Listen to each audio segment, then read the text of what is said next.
growing counties in Kenya, contributing to the country's GDP. But as Stanley Mbichu reports, there have been actually ongoing wrangles between the outgoing CEO Stephen Maina of Sasini, who resigned his position as MD, contesting his position as chair to Kiru Tea Factory and Stephen Maina, who also contested the chairmanship of the company against Shege Kirundi.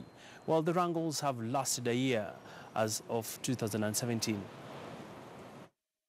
chairmanship of Stephen Githinga has convened an AGM meeting with a section of farmers in Madioya. An annual report and financial statements for the year that ended June 2018 was released to the farmers. We are now one of the best factories at KTDA, especially on this region of ours. Within the factories of Murang'a, we are the highest as far as production is concerned. We are the highest as far as paying bonus is concerned. And also will be the first factory to start producing orthodox teas. Kiru Tea Factory in Madioya was commissioned in the year 1993 and serves 47 centers with over 8,000 tea growers. Sisi tunatarajia kwamba majani chai bei yake itaenda juu, na sisi kama wakulima tufanye vile tutarakana, tuchune chai ambaye ni mzuri na ndio tuweze kufaidika na kupata manufaa kwa mtu wa majani chai. However, KTN News has learned that there has been existing wrangles between Stephen Githinga and Shege Kurundi. The contention is who is bona fide to be the chairperson to the company. However, the matter is before court awaiting determination. Farmers expect that the wrangles will come to an end, and this is what they had to say. Ningeomba tupate malipo mazuri ili tuweze kulipia watoto wetu kalo na tujimudu kimaisha. Tunatarajia koti itupilizo kesi mbali. Hatutaki mtu yote afungwe, hatutaki mtu yote apigwe fine. Tunataka wamalize kesi, waje hapa tuwachague. Sisi ndio tuko na nguvu ya kuchagua wale madirector ama wakurugenzi ambao tunataka. The issues that we basically are before us are not issues that really have affected the running of this company. Well, a lot's happening in Murang'a. Actually, it's a fight for control of the tea factories and not water, as we usually have referred the county to. Well, let's now engage Ken Gishinga one more time as we take a look at some of the big stories in the business world. Many thanks, Ken, for staying on. And I could see you just smiling when it came to Murang'a.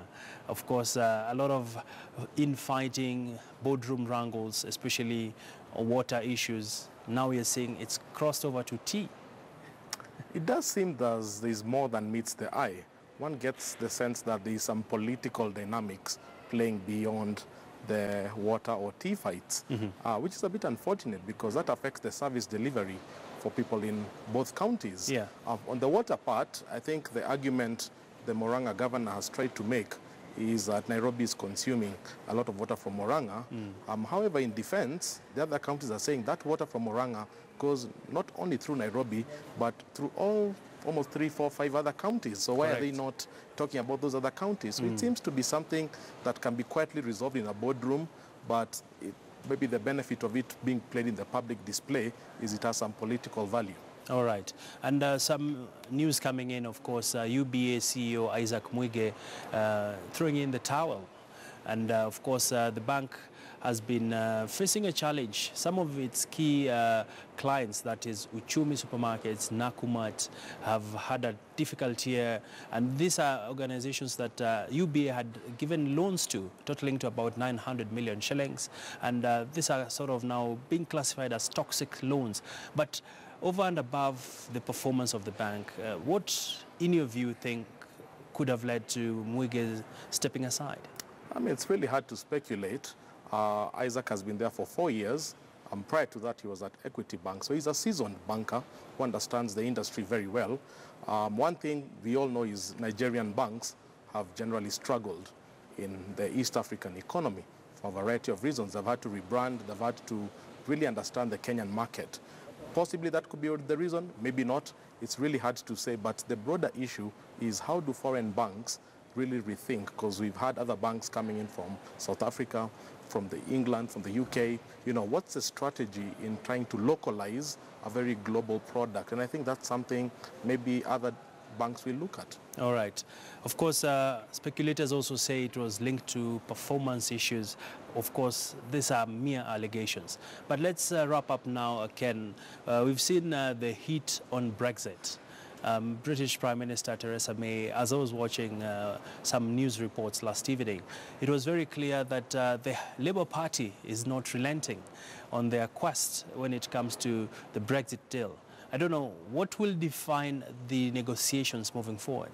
It almost seems as if only Theresa May herself believes in that plan, which is quite unfortunate because she's had quite a number of high-ranking figures resign from her cabinet. And a lot of these things, you need to have political muscle. And as much as you can have the economic ideas, you also need to have political muscle. So it seems she's lacking on the political side, but it's something that really we need to think through in terms of when will that happen? Because ideally it's supposed to happen by April next year. Correct. 3 years after the vote happened in 2016. It's not very clear, and it's really bad for global trade because already the US and China are having global trade wars. So if the UK and the Brexit also have trade uncertainty, it means overall global economy, we're going to see a downgrading of global growth. All right. Perfect place to end it, Ken. Thank you so much. Thank you so much for your consistency, and we always appreciate your insight. Always a pleasure. Well, Ken Gishinga there just speaking to us, trying to break it down for us when it comes to the numbers and the key issues. Well, as we take a break now to pave way for